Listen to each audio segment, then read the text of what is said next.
The Black Hawk helicopter cut through the Afghan night sky like a predator, its rotors chopping the thin mountain air.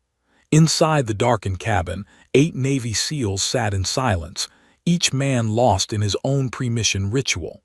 Some checked their weapons for the 100th time. Others stared into the darkness beyond the open doors. One whispered a prayer.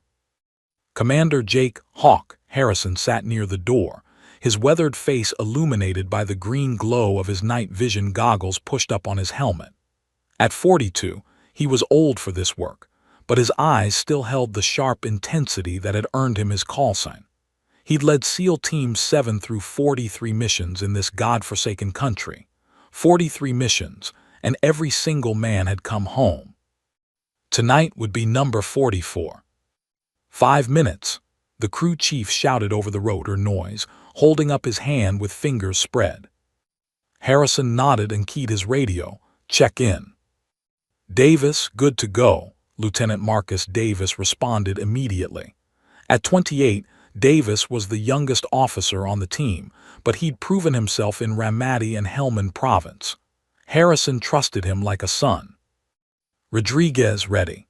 Chief Petty Officer Carlos Rodriguez was the team's breacher, a bull of a man from San Diego who could kick through a brick wall. Bennett comms green. Their communications specialist tapped his radio pack twice for emphasis. Johnson locked. The team medic always calm, always ready. Williams set. Their explosives expert grinned in the darkness. Patterson ready to party. The youngest team member, just 24, still had that invincible attitude. Mitchell good. The quiet sniper who spoke more with his rifle than his mouth. Thompson ready to rock. The secondary breacher cracked his knuckles. Harrison allowed himself a thin smile. His team, his brothers. All right, listen up. Target is Khalid Ahmadi, high-value arms dealer supplying IEDs and weapons to 3 terrorist cells in the region. Intelligence says he's holed up in a compound 15 clicks east of here. We hit fast, we hit hard, we're gone before they know what happened. What's the guard situation? Davis asked, sliding closer. Intel suggests minimal, maybe 4 to 6 hostiles. Ahmadi doesn't like attention, keeps a small security detail. But stay frosty. Intel's been wrong before. Intel's wrong more often than my ex-wife, Rodriguez muttered, earning a few dark chuckles. 2 minutes, the crew chief announced. Harrison pulled his night vision goggles down over his eyes, and the world transformed into shades of green.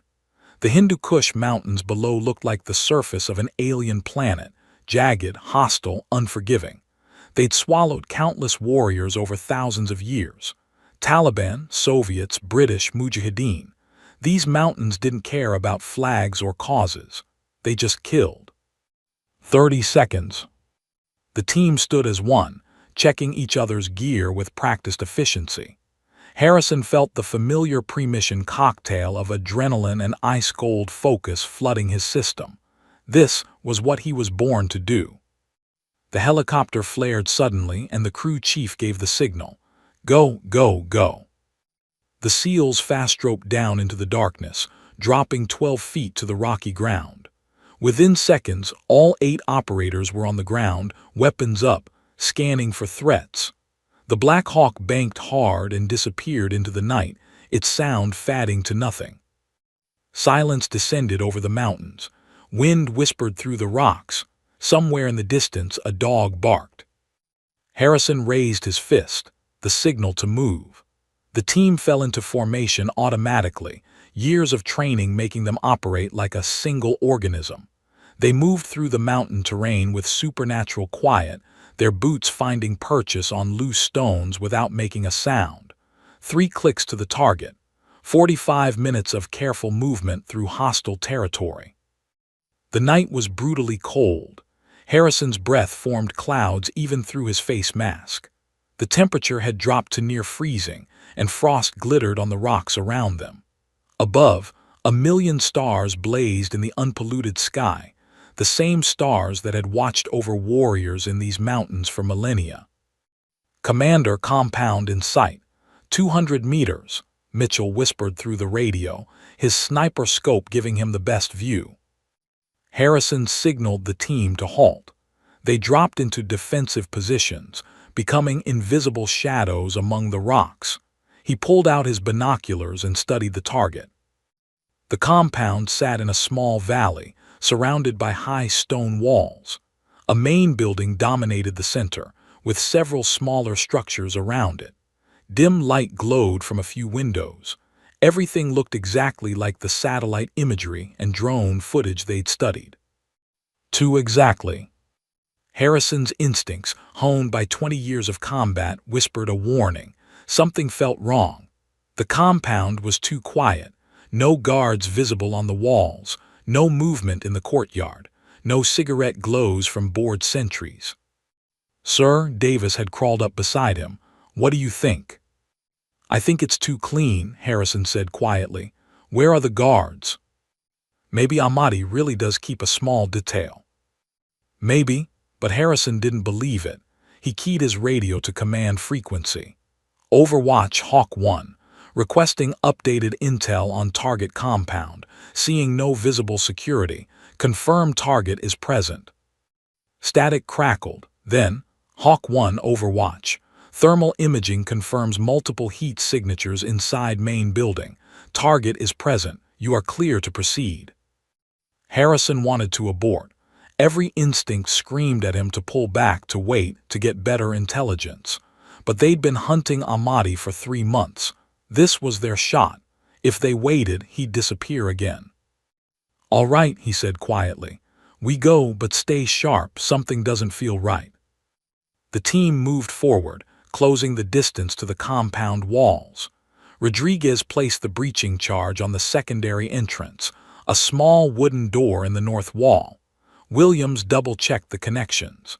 Bennett monitored radio frequencies for any sign they'd been detected. Nothing, silence, just the wind and their own controlled breathing. Harrison positioned the team on either side of the door. He caught Davis's eye and saw his own concern reflected there. But orders were orders. Ahmadi was inside. They had a job to do. He held up 3 fingers, 2, 1. Rodriguez triggered the charge. The door exploded inward in a shower of wood and smoke. The SEALs poured through the breach, weapons up, moving with lethal precision into the courtyard. For 3 heartbeats, nothing happened. The courtyard was empty. No guards, no movement, just shadows and the settling dust from the breaching charge. Then Harrison saw it, the glint of metal in the window above. Not one position, dozens. "Ambush!" he screamed. The night erupted into hell. Muzzle flashes burst from every window, every rooftop, every doorway. It wasn't 4 to 6 guards. There were at least 40 Taliban fighters, and they'd been waiting. The entire compound was a kill box, and Harrison's team had walked right into it. The trap had been set, and they'd taken the bait. The compound courtyard transformed into a maelstrom of fire and death. Bullets cracked through the air like angry hornets, ricocheting off stone walls in orange sparks. RPG trails streaked across the darkness, their warheads detonating with bone-shaking explosions that showered the SEALs with debris and shrapnel. "Contact left, contact right, contact everywhere," Rodriguez screamed into his radio, his voice nearly drowned out by the cacophony of automatic weapons fire. Harrison's mind shifted into combat mode, time seeming to slow even as chaos erupted around him. He could see it now. The entire operation had been a setup from the beginning. The intelligence had been fed to them deliberately. Ahmadi wasn't here. This was a trap designed specifically to kill American Special Operations Forces. "Fall back to the breach point," Harrison ordered, his M4 carbine barking as he laid down, suppressing fire toward a window where muzzle flashes blazed. A Taliban fighter tumbled from the 2nd story, his AK-47 clattering on the stones. Mitchell's sniper rifle boomed twice. 2 more hostiles dropped. "Commander, we've got fighters flanking from the east wall." "Williams, demo that position," Harrison commanded. The explosives expert pulled a grenade, armed it, and threw it with perfect precision. The explosion silenced the flanking machine gun, but three more opened up from different positions. The Taliban had set up interlocking fields of fire, professional, well planned. This wasn't a random ambush. This was a military operation. Thompson took a round to his body armor, the impact spinning him around. He stayed on his feet, returning fire. I'm good, I'm good. But they weren't good. Harrison could see the tactical situation deteriorating by the second. His team was pinned down in the center of the courtyard with minimal cover. Taliban fighters held the high ground on all sides. The breach point they'd entered through was now a fatal funnel. Anyone who tried to exit would be cut down immediately. "Bennett, call for emergency extract," Harrison shouted. "Already on it, sir. QRF is 20 minutes out." 20 minutes? They'd all be dead in 5. An RPG streaked past Harrison's head, missing by inches, and exploded against the wall behind him. The concussive blast lifted him off his feet and slammed him into a stone pillar. His helmet cracked against the rock, stars exploding across his vision. His ears rang with a high-pitched whine that drowned out all other sound. Through the ringing, he heard muffled voices. Davis was shouting something. Rodriguez was firing in controlled bursts. Johnson was dragging Patterson behind cover. The young SEAL was clutching his arm, blood streaming between his fingers. Harrison shook his head, trying to clear the fog. No time for being dazed. His men needed him. He brought his rifle up and acquired a target, a Taliban fighter with an RPG on the western rooftop. Harrison fired 3 rounds. The fighter collapsed backward, the RPG tube sliding off the edge and clattering into the courtyard. "We need to move now." Davis had crawled to Harrison's position, his face streaked with dirt and blood from a cut above his eye. "They're bringing up more reinforcements from the south." Harrison risked a glance over the pillar. His heart sank. At least a dozen more Taliban fighters were pouring into the compound through the main gate. They weren't just trying to kill the Americans, they wanted to capture them. Propaganda videos, public executions, the ultimate prize for any jihadist cell. "Listen up," Harrison's voice cut through the chaos. "We're going to punch through the north wall. Rodriguez, breach it. Everyone else, lay down everything you've got on that rooftop position. On my mark." A burst of machine gun fire stitched across the courtyard. Harrison felt the first round slam into his left shoulder, spinning him around. The second hit his right thigh. White-hot pain exploded through his body as he collapsed behind the pillar. "Commanders hit, commanders down." Johnson was there instantly, his medic kit already open. His hands moved with practiced speed, applying pressure to the shoulder wound. "Entry and exit, shoulders through and through. Leg wound is bad, sir. Femoral might be nicked." Harrison gritted his teeth against the pain, tasting blood in his mouth. He must have bitten his tongue when he fell. "How bad?" "Bad enough. You need a hospital like yesterday." The wound in Harrison's thigh pumped blood with each heartbeat. Dark red. Arterial. Johnson was right. If the femoral artery was compromised, he had minutes before he bled out. Davis appeared, his face white with shock. "Sir, we need to get you out of here." "Negative." Harrison grabbed Davis's vest with his good hand, pulling him close.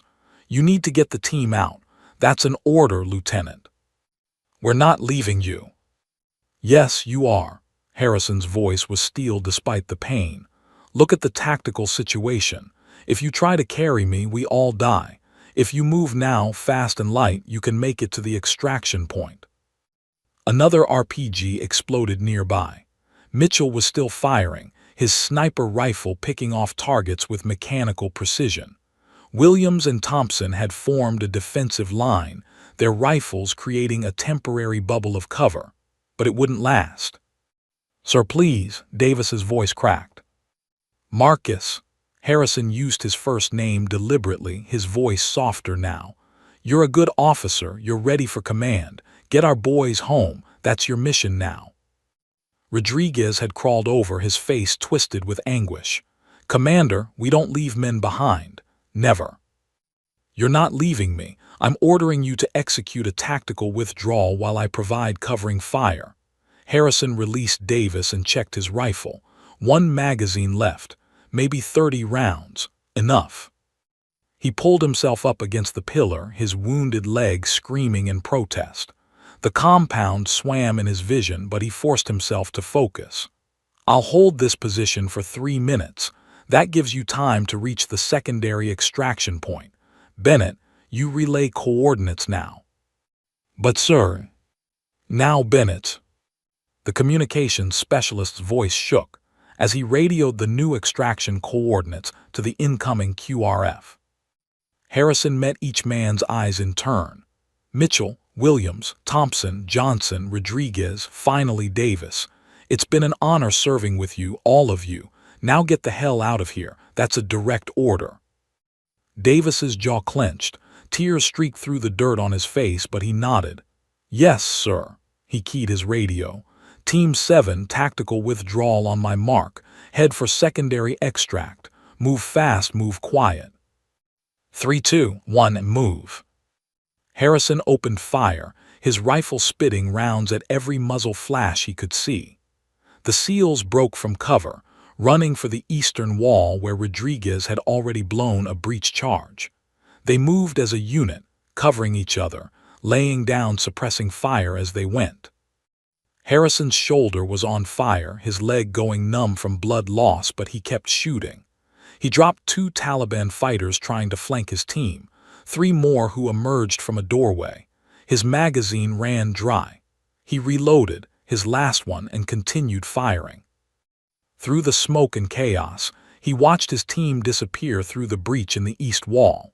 Davis was the last one through, and he paused for just a moment, looking back. Harrison raised his hand in a final salute. Then Davis was gone. The compound fell into an eerie near silence.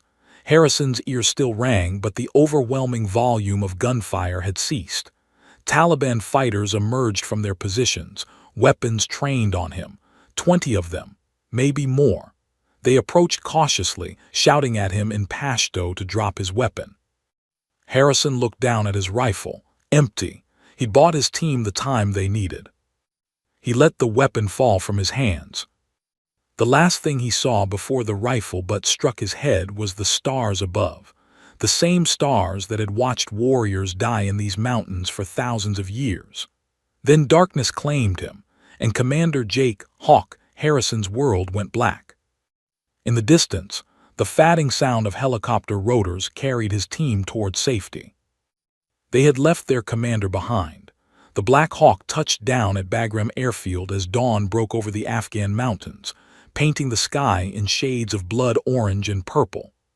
The 7 surviving members of SEAL Team 7 sat in the helicopter's cabin, silent as corpses.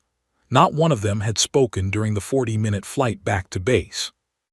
Patterson's wounded arm had been stabilized by Johnson, but the young SEAL stared at nothing, his eyes hollow. Mitchell still clutched his rifle, knuckles white. Rodriguez's massive frame was hunched over, his head in his hands. Thompson and Williams sat shoulder to shoulder, both men's faces carved from stone. Lieutenant Marcus Davis was the first to step off the helicopter. His legs nearly buckled when his boots hit the tarmac. He'd led men in combat before. He'd made hard decisions, but he'd never left a man behind, never abandoned his commander to die alone in enemy territory. The guilt felt like a physical weight crushing his chest. "Lieutenant Davis." The voice belonged to Captain Morrison, the JSOC liaison officer who'd briefed them on the mission. He jogged across the tarmac, his face grave. "Where's Commander Harrison?" Davis couldn't speak. His throat had closed up completely. Rodriguez stepped forward instead, his voice rough. "KIA, we think. We had to leave him behind." "Jesus Christ." Morrison's face went pale. "Tell me exactly what happened, everything." The debriefing room was small and windowless, smelling of stale coffee and old briefing papers. Davis stood at the front, his team seated behind him. while Morrison and 3 other officers listened to his after-action report. Davis's voice remained flat, mechanical, as he described the ambush, the overwhelming enemy forces, Harrison's wounds, and his final order. "He commanded us to withdraw while he provided covering fire," Davis concluded. "It was a direct order from a superior officer. We had no choice." "You always have a choice, Lieutenant." The words came from Colonel Hendricks, commander of Special Operations at Bagram. His tone wasn't accusatory, just matter of fact. "But in this case, you made the right one. Harrison knew he was buying time for his team. That's what leaders do." "With all due respect, sir, it doesn't feel right." Davis's voice cracked slightly. "We left him there to die." Behind him, Rodriguez slammed his fist on the table. The sound echoed like a gunshot in the small room. "We should go back. Right now. Get a company of Rangers, air support, everything we've got. We go back and we bring him home." Morrison shook his head. "That compound will be empty by now. Taliban aren't stupid. They know we'll be looking for Harrison. They'll have moved him, probably before your helicopter even cleared the area." "Then we find out where they took him," Mitchell said quietly. It was the first time he'd spoken since the mission. "We hunt them down." Hendricks leaned back in his chair, his expression weary. "Gentlemen, I understand your feelings, but we're talking about a search across hundreds of square miles of hostile territory. The Taliban could have moved Harrison to Pakistan, to any number of mountain hideouts, to safe houses in Kabul. We don't have actionable intelligence. So we just write him off." Davis couldn't keep the anger from his voice. "Declare him KIA and move on." "I didn't say that." Hendricks pulled out a folder. "We're monitoring all intelligence channels. SIGINT is listening for any chatter about a captured American officer. We've got drones sweeping the area. If Harrison's alive and we can locate him, we'll mount a rescue operation. But right now, we're operating blind." The room fell silent. Every man present knew the grim statistics. Captured American soldiers in Afghanistan rarely survived long. The Taliban loved propaganda videos, public executions. Harrison's death would be broadcast worldwide within days, maybe hours. There might be another option. Everyone turned toward the doorway. A woman stood there, her frame lean and athletic, her face weathered by sun and wind. She wore Marine Corps fatigues with captain's bars on her collar. Her dark hair was pulled back in a tight bun, and her eyes, cold, calculating eyes that had seen too much death, swept across the room with predatory intensity. "Captain Chen," Hendricks said, surprise evident in his voice. "What are you doing here?" "I heard about Harrison." She stepped into the room, moving with a fluid grace that reminded Davis of a hunting cat. "I want in on the rescue operation." Morrison frowned. "With all due respect, Captain, there is no rescue operation. Not yet. We don't even know where he is." "Then I'll find him." Chen's voice was flat, emotionless. Not a boast, a statement of fact. Rodriguez stood up, his eyes narrowing. "Who the hell are you?" "Captain Sarah Chen, Marine Corps Scout Sniper." Mitchell's voice held a note of awe. "Your ghost." The temperature in the room seemed to drop 10 degrees. Every operator had heard of Ghost, the legend, the phantom, the Marine sniper with 98 confirmed kills who operated alone in the Hindu Kush, hunting high-value targets with supernatural precision. Taliban fighters whispered her name in fear. Some didn't believe she existed, just a myth created by American propaganda. But she was very real. Chen's eyes remained fixed on Hendricks. "I've operated in that region for 2 years. I know every village, every trail, every Taliban safe house within a 100-mile radius. I have contacts, locals who trust me. If Harrison's alive, I can find him." "This is a SEAL operation, Captain," Morrison said carefully. "With all due respect to your service, this isn't your fight." "Yes, it is." For the first time, emotion flickered across Chen's face. "Harrison saved my brother's life in Fallujah, 2006. David Chen, Marine Corps Infantry. He was trapped in a building, pinned down by insurgent fire. Harrison led his SEAL team across 200 meters of open ground under heavy fire to extract him and 3 other Marines. My brother came home because of Jake Harrison. She paused, her jaw tight. I owe him a blood debt. I pay my debts. Davis studied her carefully. Ghost. He'd heard the stories, the impossible shots, the solo missions deep in enemy territory, the way she seemed to disappear into the mountains and emerge weeks later with another high-value target eliminated. If anyone could find Harrison, it might be her. Even if you locate him, Hendricks said, you can't extract him alone. You'd need a full team, air support, medical evacuation. I don't need permission, Colonel. Chen's voice was ice. I'm telling you as a courtesy. I'm going after Harrison whether you authorize it or not. I'd prefer to coordinate with JSOC so we don't have friendly fire incidents, but I'll go dark if necessary. The room erupted into arguments. Morrison insisted she needed proper authorization. Hendricks demanded she follow the chain of command, but Davis wasn't listening to them. He was watching Chen's eyes, the absolute certainty he saw there. This woman would walk into hell itself to find Harrison, and she wouldn't come back without him. I'm going with you, Davis said suddenly. Chen turned to him, assessing. You're the XO, you made the call to leave him. Yes, Davis met her gaze without flinching, which means I'm the one who brings him home. My team comes too. Rodriguez stood immediately. Damn right we do. One by one, the rest of Team 7 rose to their feet. Mitchell, Johnson, Williams, Thompson, even Patterson, his wounded arm in a sling. Not one of them spoke, but their intention was clear. Chen allowed herself the ghost of a smile, the first expression Davis had seen from her. You'll do. She turned back to Hendricks. Colonel, you can either support this operation or stay out of our way. Your choice. But I'm leaving in 2 hours with or without your blessing. Hendricks stared at her for a long moment, then sighed heavily.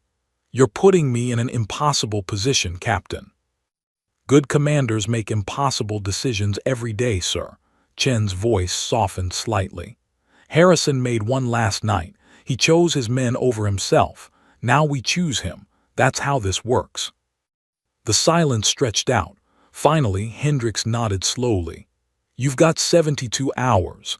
After that, I have to report this up the chain and it becomes a political nightmare.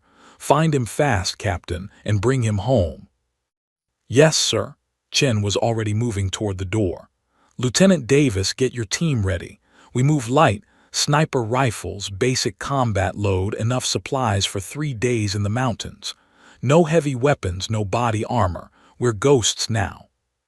As she left the room, Rodriguez whispered to Davis, Is she for real? Davis watched her disappear down the corridor. I think she might be our only chance. Mitchell was checking his rifle, his sniper's eyes distant. Ghost doesn't miss, and she doesn't fail. If Harrison's alive, she'll find him. Within 2 hours, Captain Sarah Chen and the 7 remaining members of SEAL Team 7 had gathered their gear and were boarding a helicopter. No official authorization. No backup plan. Just 8 warriors heading into the mountains on an impossible rescue mission. As the Black Hawk lifted off, Davis looked at Chen. She sat perfectly still, her eyes closed, her breathing slow and controlled, preparing mentally for what lay ahead. Then her eyes opened, and Davis saw something in them that made his blood run cold. Ghost wasn't just hunting for Harrison. She was hunting for vengeance. And God help anyone who stood in her way. The helicopter dropped them in a remote valley 20 kilometers from the ambush site, low enough that Taliban radar wouldn't pick them up. Chen was first out, her boots hitting the rocky ground with practiced silence. The SEAL team followed, and within 30 seconds the Black Hawk had vanished into the pre-dawn darkness, its rotor wash fading to nothing. They were alone in enemy territory. Chen knelt on the ground, studying the terrain through her night vision. The mountains rose around them like jagged teeth, ancient and merciless. She'd spent 2 years learning these peaks, these valleys. every hidden trail the Taliban used to move weapons and fighters. This was her hunting ground. "Lieutenant," she said quietly, "spread your team in a defensive perimeter. We hold here until I return." Davis frowned. "Return from where?" "Reconnaissance." Chen was already moving, checking her gear with swift efficiency. She carried a Mk-13 sniper rifle, a Sig Sauer P226 pistol, minimal ammunition, water, and nothing else. No radio, no backup. "There's a village 2 clicks north. The elder there owes me a favor. If anyone knows where the Taliban took Harrison, it'll be him." "You're going alone, into a village full of potential hostiles." Chen's cold eyes met his. "I work alone, Lieutenant. That's why they call me Ghost. I'll be back before sunrise." Before Davis could protest, she melted into the darkness. One moment she was there, the next she was gone, vanished like smoke. Mitchell whistled low. "That's unnatural." "That's why she's alive," Rodriguez muttered. "Come on, set up defensive positions. If Ghost trusts this village, we trust Ghost." But Davis couldn't shake his unease as he watched the darkness where Chen had disappeared. They were betting everything on a Marine sniper none of them had worked with before, in terrain they barely knew, hunting for a commander who might already be dead. It was insanity. But it was also their only chance. Chen moved through the pre-dawn darkness like a shadow, her footsteps silent on the rocky trail. She'd walked this path a dozen times, always at night, always alone. The village of Kala Izaman sat in a small valley, 43 families who'd learned to survive by staying neutral in a war that had raged for decades. The elder Haji Rahim had helped her once before. She'd saved his grandson from a Taliban punishment execution. The boy had been accused of spying for the Americans. Chen had killed 3 Taliban fighters from 800 meters, then disappeared before anyone knew she'd been there. The old man had never forgotten. She approached the village from the east, where the terrain provided cover. Dogs barked in the distance, but they were used to mountain predators. One more shadow wouldn't alarm them. She scaled the wall surrounding Rahim's compound, old hands at climbing, feet finding invisible holds, and dropped silently into his courtyard. The old man was already awake, praying in the small room adjacent to his home. Chen waited, patient as stone, until he finished. When he turned, he showed no surprise at finding an American soldier in his courtyard. "Salam alaikum, Ghost," he said in accented English.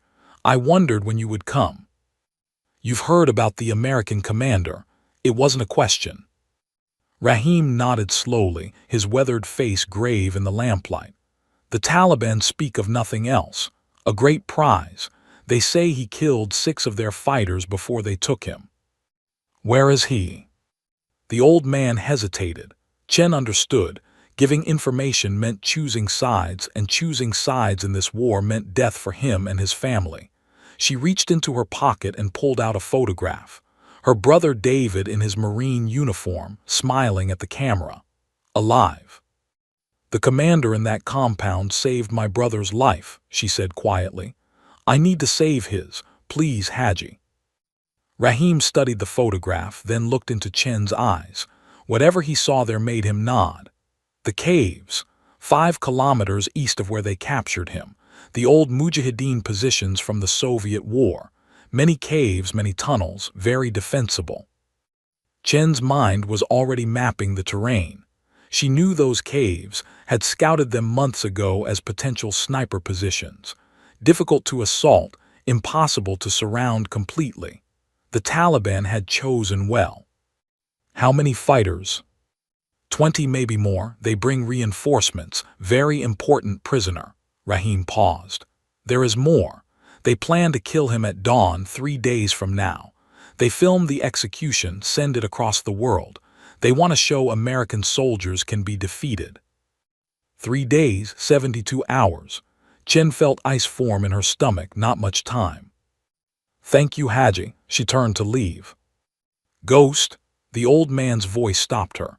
"These caves, many good men have died in them.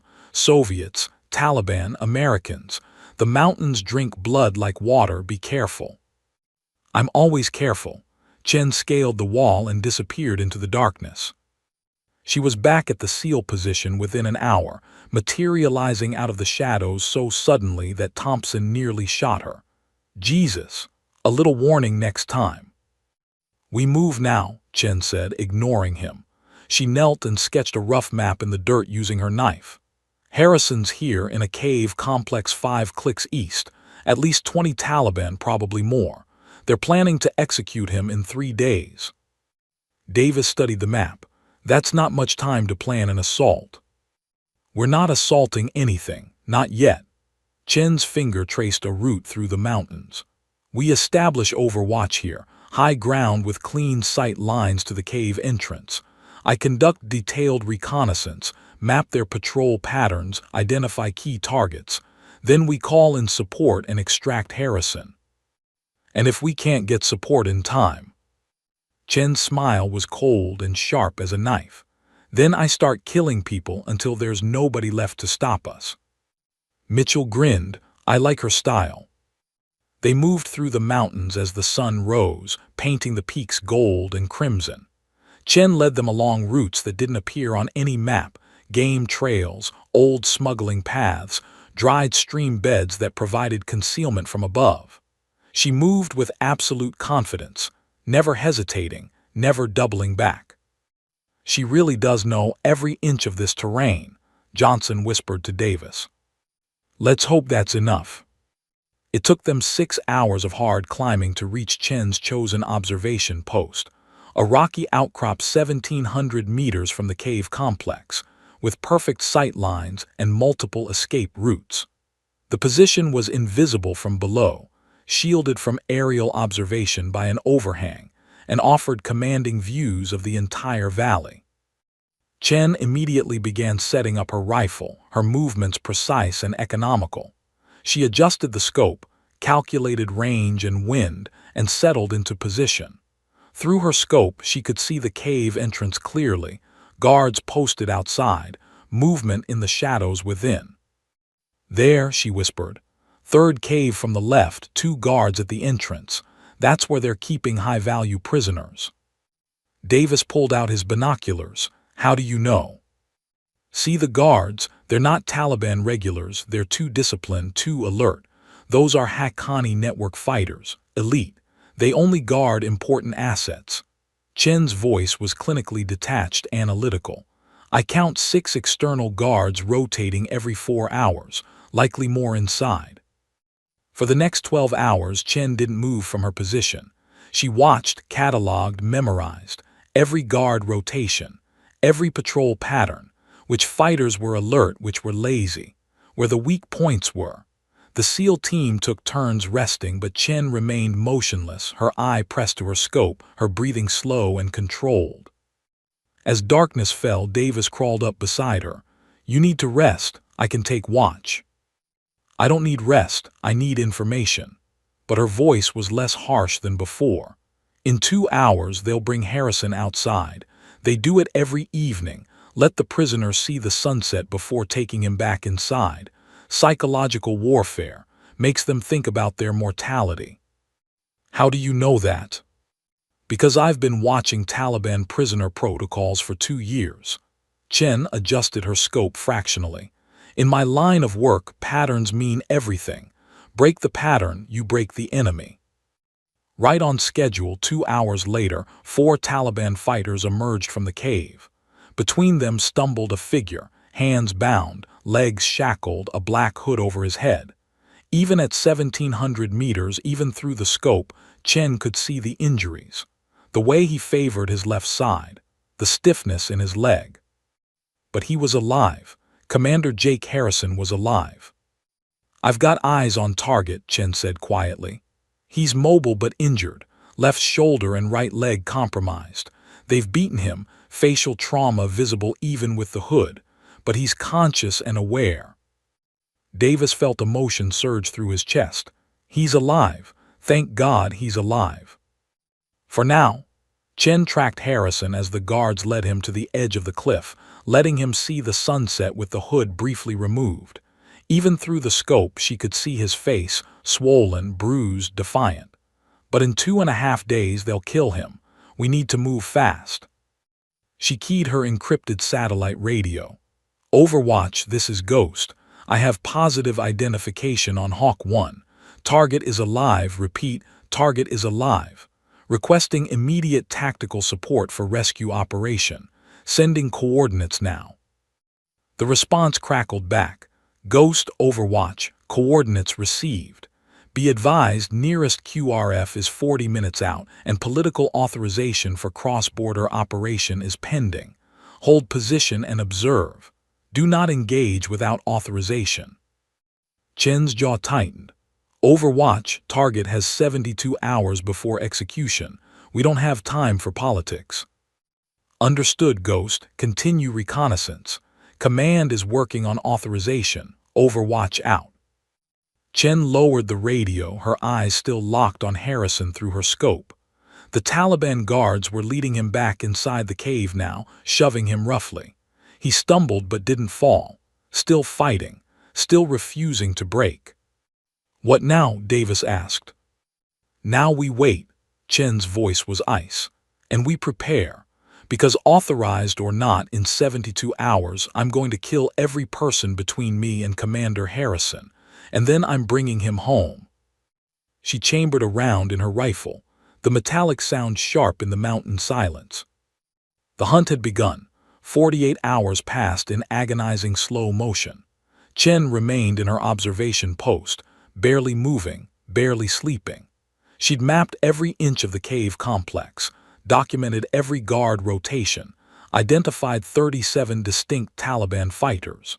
The SEAL team rotated shifts, bringing her water and protein bars that she consumed without taking her eye from the scope. You need real rest, Davis insisted on the second night.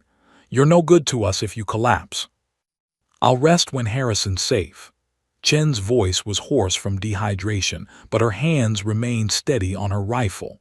Look, third guard from the left. He's the commander. See how the others defer to him. Take him out first, the rest will panic. Davis studied the scene through his binoculars. Chen was right. The tall fighter with the distinctive Pakal hat gave orders, checked positions, maintained discipline. A professional soldier, not a fanatic teenager. Command finally responded, Davis said quietly. They're denying authorization for the rescue op. Chen's jaw tightened, but she didn't take her eye from the scope. On what grounds? Political fallout.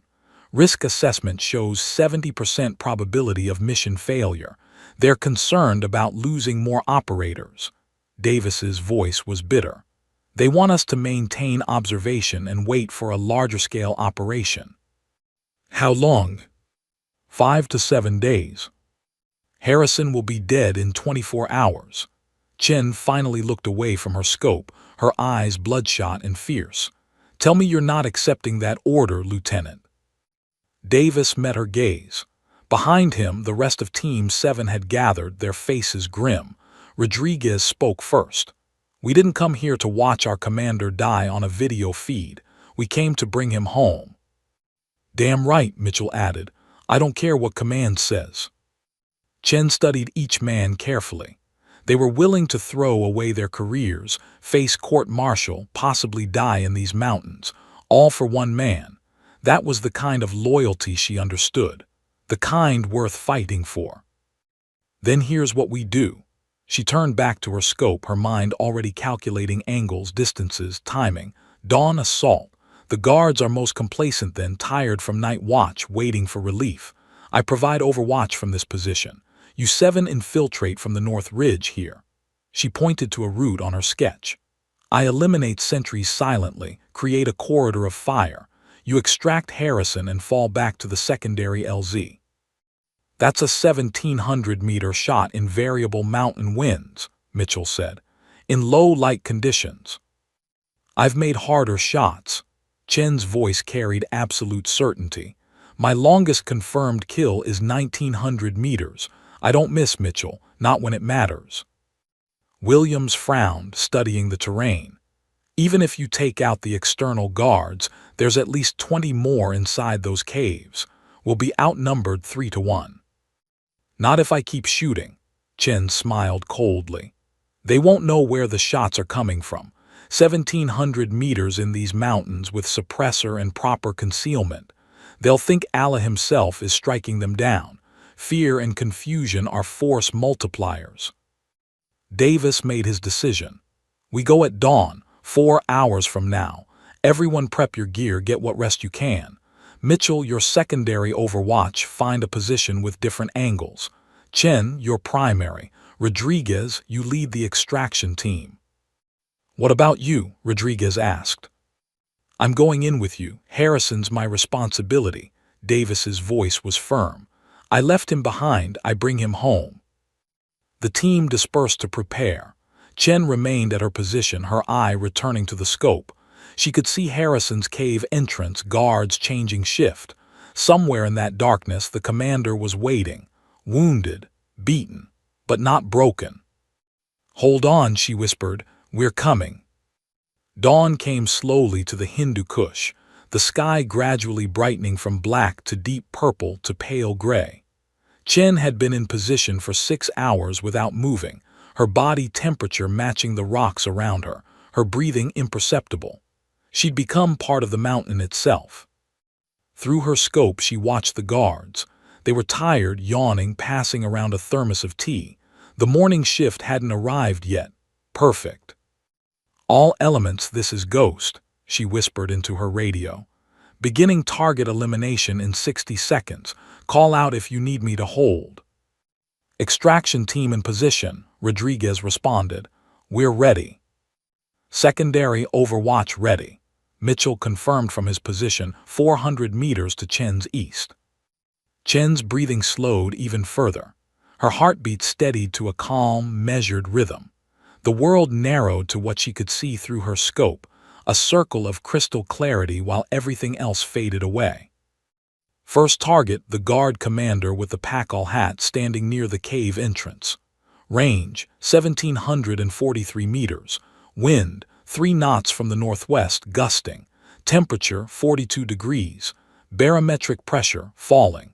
Her mind calculated automatically, adjusting for every variable. She exhaled slowly and squeezed the trigger. The suppressed rifle made a sound like a cough.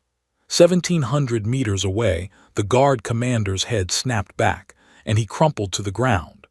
The other guards didn't immediately react. The sound of the shot wouldn't reach them for nearly 5 seconds, and even then they wouldn't know where it came from.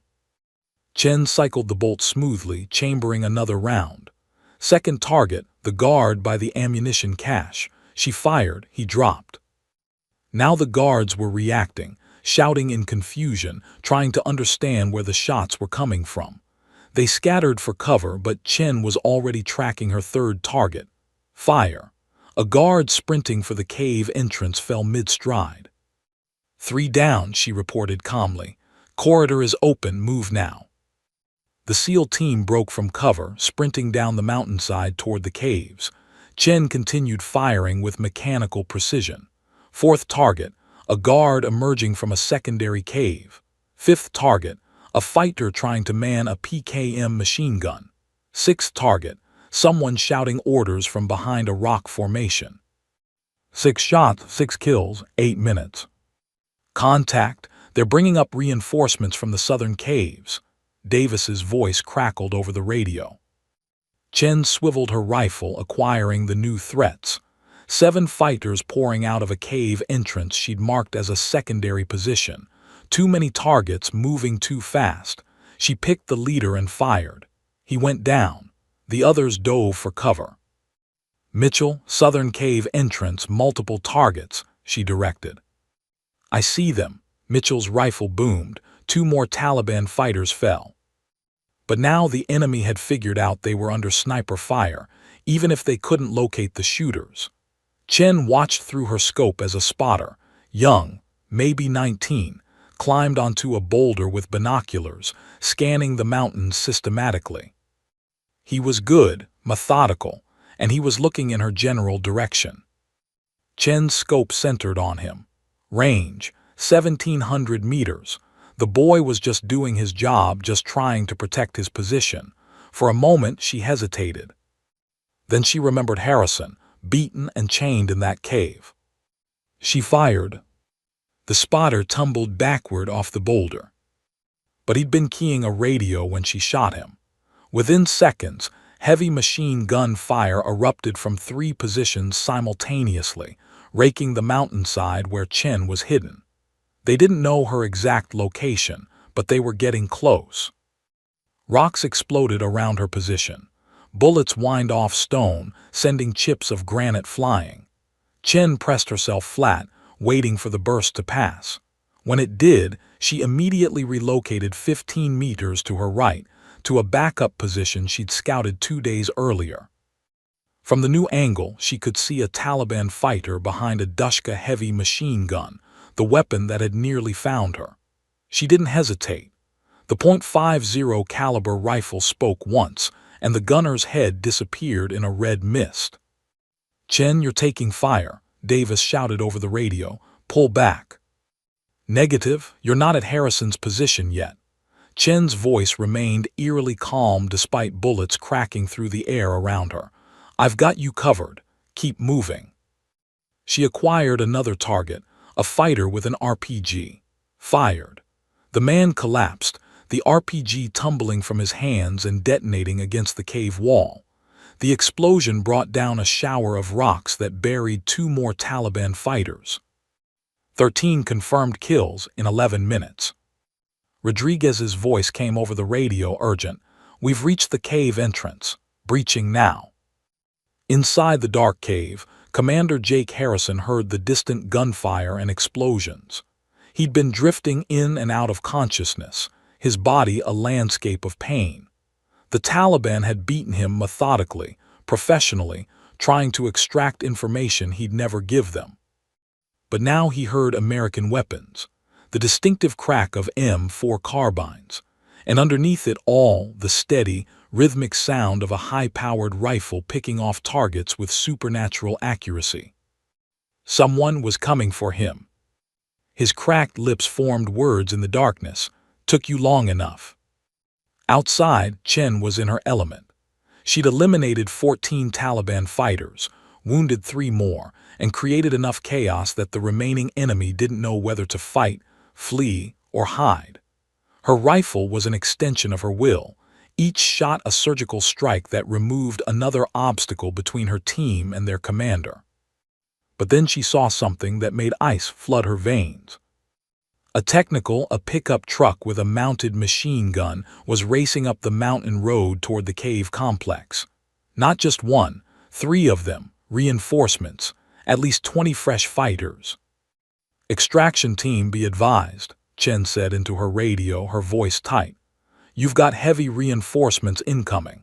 3 technicals, 20+ hostiles, ETA 2 minutes. "Copy that," Rodriguez replied. "We've got Harrison, he's alive, moving to exfil now." Chen watched through her scope as the technicals bounced up the rocky road. The lead vehicle's gunner was already spraying the mountainside with covering fire. She centered her crosshairs on him and fired. The gunner slumped over his weapon. But the trucks kept coming. "Mitchell, I need help on those vehicles." "Working on it." Mitchell's rifle boomed twice. The second technical's windshield shattered and the vehicle swerved off the road, crashing into a boulder. 2 down, 1 to go. Chen tracked the last technical. It had stopped, and fighters were pouring out, taking up defensive positions. They were between the SEAL team and their escape route. "This is going to be close," Chen muttered. She began firing as fast as she could cycle the bolt. 1 shot, 2, 3. Taliban fighters fell, but there were too many and they were getting organized. The impossible rescue had just become even more impossible. And they were running out of time. Rodriguez kicked through the cave entrance, his rifle sweeping the darkness. The stench hit him immediately, blood, sweat, human waste. 2 Taliban guards spun toward him, reaching for their weapons. Rodriguez fired twice, dropping them both before they could raise their AKs. "Clear left," Williams swept right, his weapon light cutting through the gloom. "Clear right." Davis pushed past them into the cave's interior. In the dim light filtering from outside, he saw a figure chained to the cave wall, slumped forward, head hanging. The man's uniform was torn and blood-stained, his face swollen beyond recognition. "Commander," Davis's voice cracked. The figure's head lifted slowly. Through split lips and blackened eyes, Commander Jake Harrison managed a painful grin. "About damn time, Lieutenant." "Jesus Christ." Johnson rushed forward with his medical kit, already assessing Harrison's injuries. "Sir, we need to get you out of here now." "I'm not going anywhere fast." Harrison's voice was a rasp. His right leg was grotesquely swollen, infected. His left shoulder hung at an unnatural angle. Pretty sure they broke a few ribs too, maybe a collarbone, lost count after day one. Rodriguez was already working on the chains with bolt cutters. "We're getting you home, Commander, all of us, together this time." The chains fell away. Harrison tried to stand and immediately collapsed. Davis caught him, taking his weight. "I've got you, sir." "I can walk." "No, you can't." Johnson was wrapping Harrison's leg with emergency bandages, trying to stabilize the infection. "That femoral wound reopened. You've lost a lot of blood. You're going on someone's back whether you like it or not." Outside, Chen's voice crackled urgently over the radio. "Extraction team, be advised. You've got heavy reinforcements incoming. 3 technicals, 20+ hostiles, ETA 2 minutes. "Copy that," Rodriguez replied. He looked at Davis. "We need to move now." They fashioned a quick carry rig using web gear and began moving Harrison toward the exit. Every step made him grunt in pain, but he bit down on the sounds, refusing to slow them down. Thompson and Williams took point.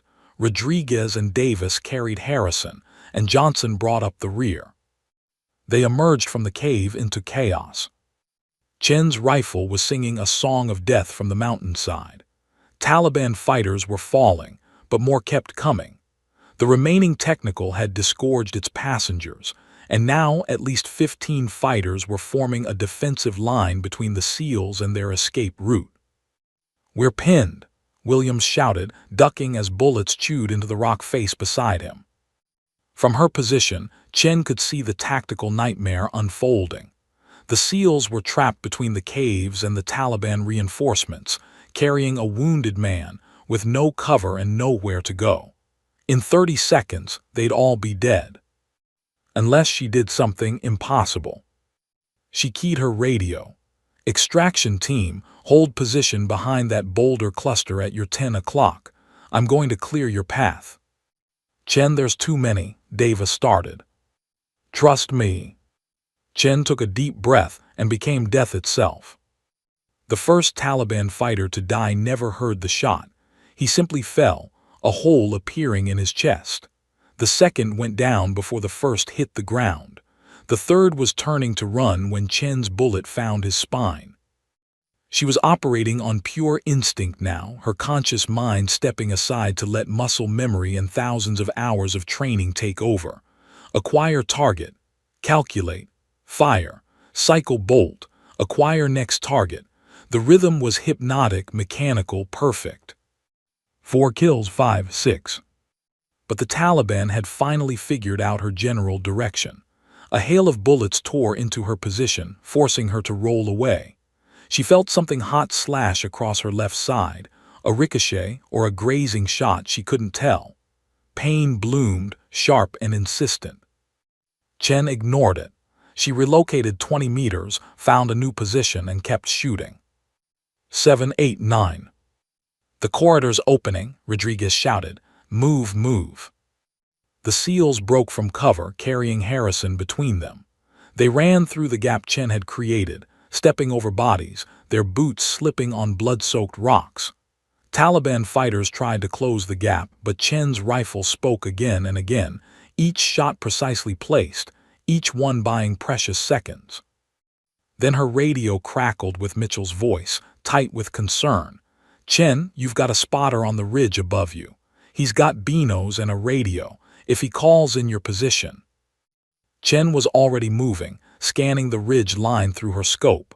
There, a young Taliban fighter with binoculars, frantically speaking into a radio handset. He was 200 meters higher than her position, with a perfect view of where she'd been shooting from. The range was extreme. 1,400 meters uphill, severe angle compensation required. The wind was swirling unpredictably in the mountain thermals. It was a shot that should have been impossible. Chen steadied her breathing and fired. The spotter tumbled backward off the ridge, his radio still clutched in his dead hand. But he'd already made the call. Chen, RPG. Mitchell's warning came a second too late. The rocket-propelled grenade streaked toward her position, trailing white smoke. Chen threw herself sideways, but the blast wave caught her anyway, lifting her off the ground and slamming her into a rock outcropping. Her rifle flew from her hands. The world spun, filled with smoke and the ringing in her ears. She tried to stand and gasped. Her left side was on fire. The earlier graze had become something worse. She could feel blood soaking through her uniform.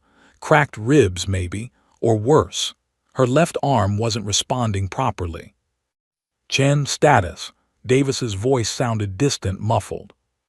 She tried to key her radio but couldn't find it. Must have been blown away in the blast. She looked around frantically for her rifle. There, 15 feet away, the scope cracked, probably zeroed completely off now. No radio, damaged rifle, wounded, and the Taliban were advancing on her position. Chen pulled her sidearm, the Sig Sauer P226, and checked the magazine. 15 rounds, against at least 10 fighters climbing toward her position. Well, she muttered, tasting blood, this is going to be interesting. She could see the SEAL team in the valley below making good progress toward the extraction point with Harrison. They'd make it. That was all that mattered. She'd bought them the time they needed. Now she just had to survive long enough to get out herself. Taliban fighters appeared between the rocks, weapons raised. Chen fired twice, dropping the lead man. The others scattered, but they knew where she was now. They began flanking, moving with tactical precision. She was outnumbered, outgunned, and trapped on a mountainside with nowhere to go. Then Mitchell's voice boomed from his position. Chen, stay down. His rifle cracked 3 times in rapid succession. 3 Taliban fighters fell, their bodies tumbling down the rocky slope. But more were coming from another direction, and Mitchell couldn't cover all the angles. Chen tried to move, to find better cover, but her left leg buckled. She looked down and saw the problem. Shrapnel from the RPG had torn through her thigh. She'd been so focused on the mission she hadn't even felt it. Damn it, she hissed, applying pressure to the wound with one hand while keeping her pistol trained with the other. In the valley, Rodriguez saw Chen's situation. Commanders secured in the bird. Davis, we need to go back for Ghost. Negative, Harrison's voice, weak but commanding, came over the radio. Chen knew the risks. Don't throw away what she's given us. Sir, we can't just leave her. You won't have to. A new voice cut through the radio traffic, deep, authoritative, backed by the thunder of rotor blades. This is Apache lead. We've got eyes on Ghost's position. Danger close fire mission authorized. Ghost, if you can hear this, mark your position and get your head down. Chen had lost her radio, but she heard the Apache before she saw them. 2 AH-64s screaming over the ridge line like avenging angels. She fumbled in her vest for a signal flare, found it, and fired it into the sky. Red smoke billowed around her position. Target marked, Apache lead confirmed. Engaging. The world exploded in fire and thunder. The Apache's 30 chain gun roared to life, each round the size of a soda bottle, tearing through rock and flesh with equal ease. Taliban fighters simply ceased to exist, their bodies disintegrating under the onslaught. Hellfire missiles streaked from the helicopter's weapons pods, obliterating the technical and everything around it. In 15 seconds of apocalyptic violence, the Apache attack helicopters erased the Taliban threat. Ghost, this is Apache lead. You still breathing down there?" Chen pulled herself upright, pain screaming through her body. "Still breathing, barely." "Good, stay put. We're sending the extraction bird to your position. And Ghost, that was some damn fine shooting. Counted 14 confirmed kills from your position alone." 15, Chen corrected, reloading her pistol despite the shaking in her hands. "I got the spotter." 15, even better. Apache lead actually sounded impressed. "Hang tight, help's on the way." Minutes later, a Black Hawk descended toward Chen's position, its crew chief waving her aboard. She limped toward it, using her damaged rifle as a crutch, her left side screaming with every step. Strong hands grabbed her, pulling her into the cabin. She collapsed on the deck, finally allowing herself to feel the full extent of her injuries. Johnson was there immediately, cutting away her uniform to access the wounds. "You're one tough Marine," he said, working quickly. "Ribs are definitely cracked. Thigh wound needs surgery. That shoulder's dislocated, but you'll live." Chen's eyes found Harrison across the cabin. He was strapped to a stretcher, IV lines running into his arms, but he was conscious and looking at her with something like awe. 15 kills, he said, his voice barely audible over the rotors. "You saved us, Ghost." "We're not out yet," Chen replied, but her voice was fading. Blood loss and adrenaline crash were catching up with her. As the helicopter climbed away from the mountain, banking toward Bagram, Chen allowed her eyes to close. They'd done it. Against impossible odds, against every tactical calculation, they'd pulled it off. Harrison was alive. The team was alive. And Ghost had earned her legend. The Black Hawk climbed away from the mountain, but the celebration was premature. The pilot's voice cracked over the intercom, tight with urgency. "We've got company. 2 Taliban technicals blocking the valley exit. They've got heavy weapons. If we fly through, they'll shred us." Chen forced her eyes open despite the pain. Through the open door, she could see the valley narrowing ahead, a natural choke point. 2 pickup trucks armed with .50 caliber machine guns sat positioned on either side, their gunners tracking the helicopter's approach. It was a perfect ambush position. "Can we go around?" Davis asked. "Negative," the pilot responded. "We don't have the fuel for a mountain bypass. We go through or we don't go at all."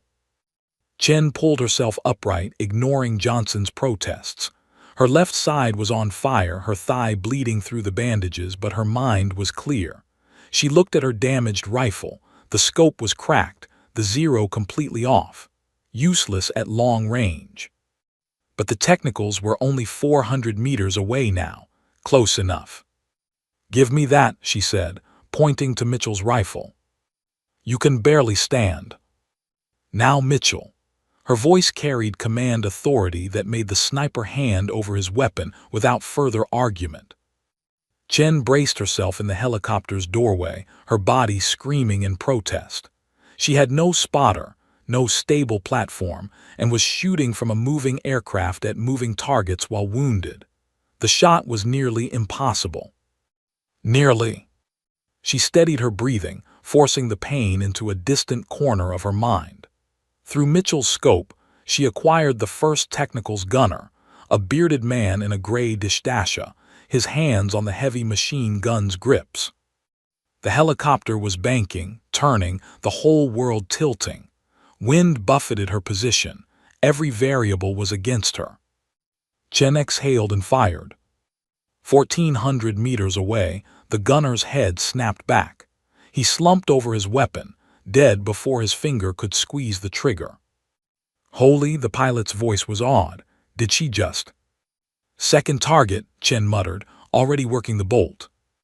The remaining technical's gunner had opened fire, tracers streaking toward the helicopter.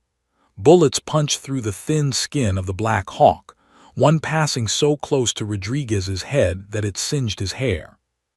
Chen ignored it all. Her world narrowed to the crosshairs, the target, the shot.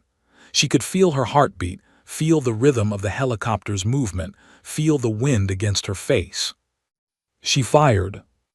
The second gunner jerked backward. his weapon going silent. The technical swerved wildly as the driver panicked, crashing into a boulder and flipping onto its side in a cloud of dust. "Path is clear," the pilot shouted. "Hold on." The Black Hawk dropped into a tactical dive, racing through the valley at maximum speed.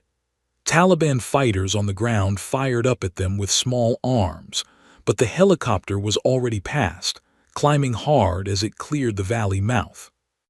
Chen sagged back from the doorway, Mitchell catching her before she collapsed completely.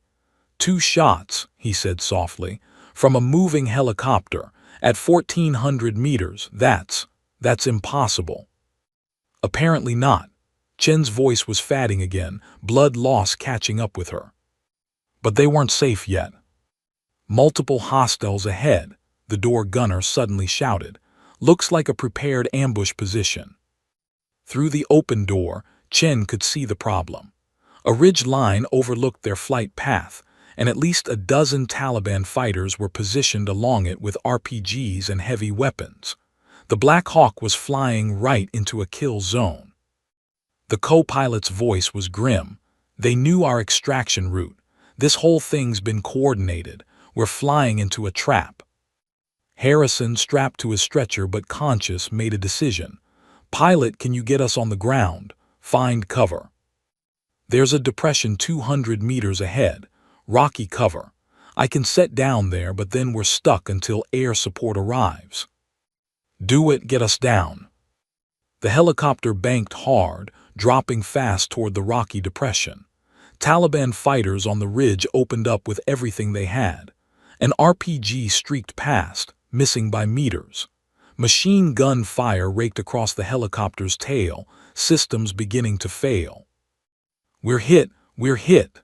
The pilot fought the controls as warning lights flashed across his dashboard. The Black Hawk slammed into the ground hard, bouncing once before settling in a cloud of dust and debris. The rotors were still spinning, but the engine was making terrible grinding sounds. "Everyone out," Davis shouted. "Get the commander to cover." The SEAL team poured out of the damaged helicopter, carrying Harrison and helping Chen. They took up defensive positions behind a cluster of boulders as the pilot and crew chief scrambled out, weapons drawn. From the ridge above, Taliban fighters were already moving down toward them, emboldened by the downed helicopter. Chen counted at least 20 hostiles, maybe more. "We're pinned," Rodriguez said grimly. "Can't move the commander, can't stay here. We need air support now." Davis was already on the radio. "Any station, this is Viper 6. We are down, repeat, we are down. Emergency extraction required. Taking heavy fire." "Viper 6, this is Reaper, we copy. Fast movers inbound, ETA 12 minutes. "We don't have 12 minutes. Davis looked at the approaching Taliban fighters. 8 minutes, maybe 10 before they were overrun. Harrison tried to sit up despite his injuries. "Form a defensive perimeter. Make them pay for every meter. If we're going down, we go down fighting." "Nobody's going down." Chen's voice was weak but determined. She'd positioned herself behind a rock with Mitchell's rifle, her breathing labored but steady. "Mitchell, take the right flank. I've got center. Make every shot count." "You can barely hold the rifle." "Then I'll make it quick." Chen chambered around, her hands shaking but her eyes clear. "Come on, you bastards, let's dance." The Taliban fighters advanced in a loose formation, firing as they moved. Chen's rifle spoke first. A fighter fell. Mitchell fired, another dropped. The SEAL team joined in, their disciplined fire creating a wall of lead. But the enemy kept coming. Chen fired again, and again. Each shot took immense concentration, fighting through pain and blood loss. She could feel herself fatting, her vision tunneling. But every time her crosshairs found a target, she squeezed the trigger. 7 confirmed kills, 8, 9. A Taliban fighter got within 50 meters, raising an RPG. Williams cut him down with a burst from his M4, but not before the man fired. The rocket screamed toward their position, and everyone ducked. The explosion was deafening, showering them with rocks and dirt.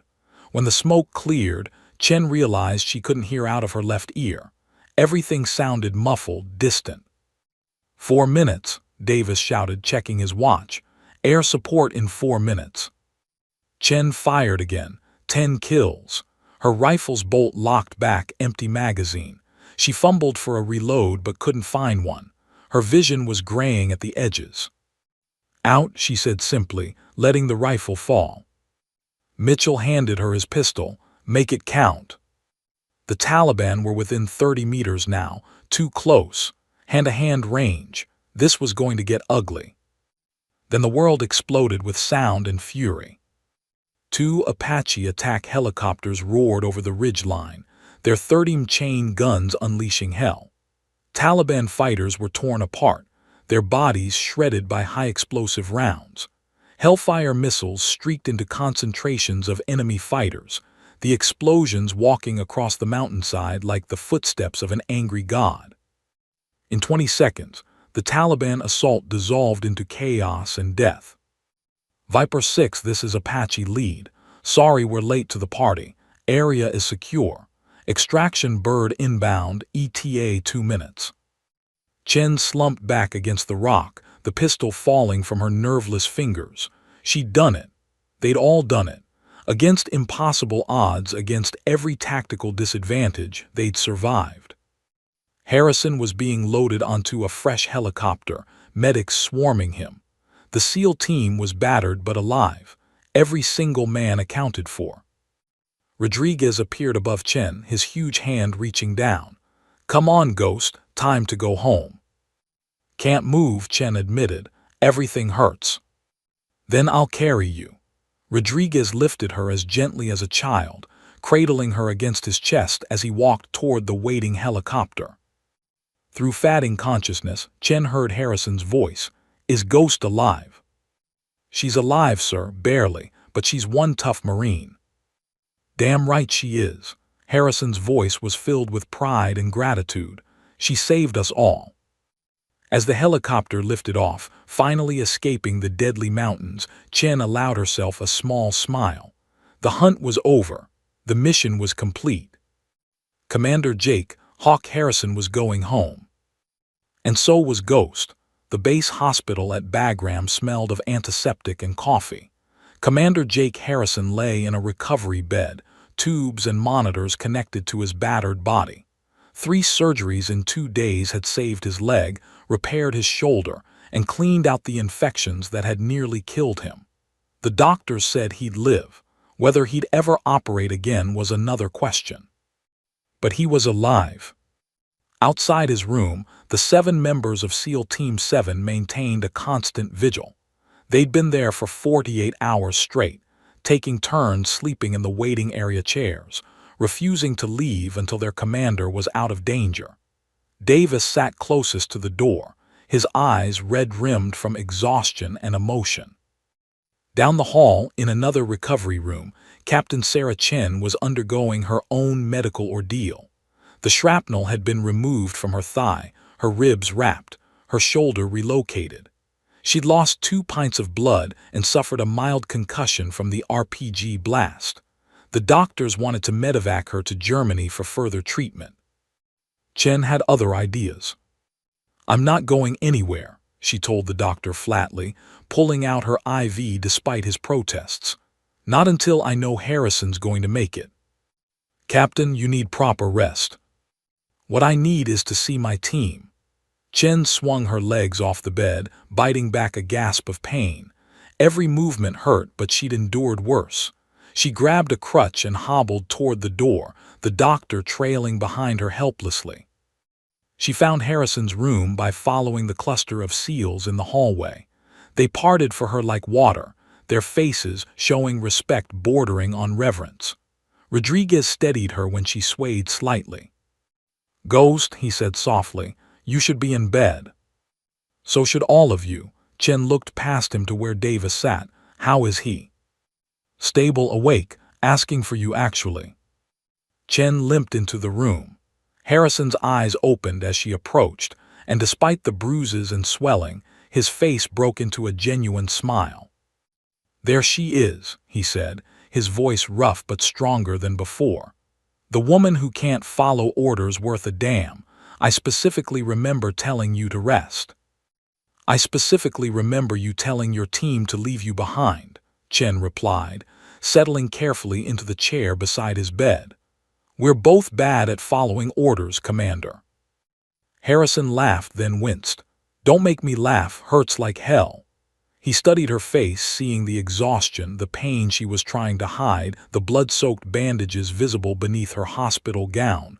15 confirmed kills, from 1,700 meters, in combat conditions. That's remarkable, Captain." 16, Chen corrected quietly. "I got one more during the extraction, from a moving helicopter." The room fell silent. Every man present understood the significance of what she'd accomplished. Those weren't just statistics. Each shot had saved lives, bought precious seconds, turned an impossible mission into a successful one. "Why?" Harrison asked finally. "Why risk everything for me? You barely knew me." Chen was quiet for a long moment. When she spoke, her voice was soft but steady. "Fallujah, 2006. My brother was trapped in a building with 3 other Marines, surrounded, outnumbered, out of ammunition. The conventional wisdom said they were already dead, not worth risking more lives to save." She met Harrison's eyes. "You didn't accept that conventional wisdom. You led your SEAL team across 200 meters of open ground, through machine gun fire and RPG strikes, to pull them out. My brother David came home because you decided 4 Marines were worth fighting for." Harrison's expression shifted, memory flooding back. "I remember that mission. It was insane. We lost good men. But you saved 4 more. Chen's voice was fierce now. "You showed me what it means to never leave someone behind. So when your team needed someone to go after you, there was never a question. I owed you a blood debt. Now it's paid." "No," Harrison reached out with his good hand, gripping hers. "Now we're family. That's how this works, Ghost. You don't pay family back. You just keep showing up for each other." The door opened, and Colonel Hendricks entered, followed by a full honor guard. The SEALs immediately stood at attention. Chen tried to rise, but Harrison kept hold of her hand. "As you were," Hendricks said. He looked at Harrison, then at Chen, his stern face showing rare emotion. "I'm supposed to court-martial half the people in this room for conducting an unauthorized operation against direct orders." The room tensed. Davis stepped forward. "Sir, if anyone should face consequences, it should be me. I was the ranking." "At ease, Lieutenant," Hendricks actually smiled. "I said I'm supposed to. I didn't say I was going to. What you all did was reckless, insubordinate, and completely against protocol." He paused. "It was also the bravest damn thing I've seen in 30 years of service." He turned to an aide, who handed him a wooden case. "Captain Sarah Chen, by order of the Secretary of the Navy, and with the approval of the Commandant of the Marine Corps, you are hereby awarded the Navy Cross for extraordinary heroism in combat operations." Chen's breath caught. The Navy Cross, second only to the Medal of Honor. She tried to stand, but her injured leg wouldn't support her weight. "A seated Captain," Hendricks said gently. He opened the case, revealing the distinctive medal, a bronze cross with an eagle and anchor. "Your actions during the rescue of Commander Harrison and his team demonstrated valor above and beyond the call of duty. 15 confirmed enemy kills from extreme range under combat conditions. Solo reconnaissance in hostile territory. Wounded in action while providing covering fire that enabled the successful extraction of 8 American service members." Harrison struggled to sit up, ignoring the doctor's protests. "Colonel, permission to present the medal." Hendricks nodded, permission granted. With Davis and Rodriguez helping him, Harrison stood on unsteady legs. He took the medal with his good hand and limped to where Chen sat. Their eyes met, 2 warriors who'd faced death together, who'd refused to abandon each other, who understood the true meaning of sacrifice. Harrison carefully pinned the Navy Cross to Chen's hospital gown. "This Marine gave me my life back," he said, his voice carrying through the room. She gave my men their commander back. Ghost is the finest warrior I've ever had the honor to serve alongside. Chen's eyes glistened with unshed tears, the first emotion beyond cold professionalism anyone had seen from her. I was just doing my job, sir. No, Harrison gripped her shoulder gently. You were being family, and you always will be. The room erupted in applause. The SEAL team surrounded them both, and for the first time since the mission began, they allowed themselves to feel joy instead of just relief. 3 weeks later, Chen stood on a mountain ridge overlooking the Hindu Kush. Her injuries had healed enough for light duty, and she'd returned to her solitary sniper operations. But something had changed. The mountains didn't feel as lonely anymore. Her encrypted radio crackled. "Ghost, this is Viper 6, just checking in. How's the neighborhood?" Chen smiled. Davis called every day now just to make sure she was safe. "Neighborhood's quiet, Viper 6. How's the commander?" "Ornery as hell. Physical therapy's kicking his ass, but doctors say he'll make a full recovery.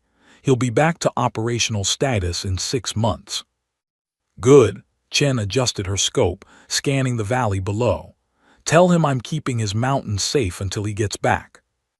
"Will do, and Ghost, we're planning a team barbecue next month. You're coming. That's not a request."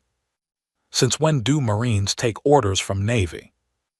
Davis laughed. "Since one particular Marine became an honorary member of SEAL Team 7. You're stuck with us now, Ghost. Families forever." Chen signed off and returned to her vigil. Below, a Taliban convoy moved through the valley, unaware they were being watched. She calculated range, wind, and trajectory with practiced ease. But before she could decide whether to engage, her radio crackled again. This time it was Harrison's voice, still rough but getting stronger. "Ghost, I hear you're back in my mountains. Someone has to keep them safe, Commander. Just remember, you don't have to do it alone anymore. You've got backup now, always." Chen looked at the Taliban convoy through her scope, then at the radio in her hand. For 20 years she'd been a ghost, invisible, isolated, alone. That's what had kept her alive, what had made her legendary. But maybe, just maybe, it was time to be something more than a ghost. "Copy that, Hawk 1, she said softly. "Good to know." As the sun set over the Hindu Kush Mountains, painting the peaks in gold and crimson, Captain Sarah "Ghost" Chen settled into her position. The Taliban convoy continued through the valley, and her finger rested lightly on the trigger. But this time she wasn't alone. Somewhere behind her, watching her back, were 7 brothers who would never leave her behind. A commander who understood sacrifice. A family forged in fire and blood. The legend of Ghost had been about isolation and fear. The legend of Ghost moving forward would be about something far more powerful. Loyalty, honor, and the unbreakable bonds of warriors who refuse to abandon each other, no matter the cost. She keyed her radio one last time. "All stations, this is Ghost. I have eyes on target, maintaining overwatch, always watching, always protecting." And in the gathering darkness, surrounded by mountains that had seen centuries of war, Sarah Chen finally understood what it meant to truly come home. The end.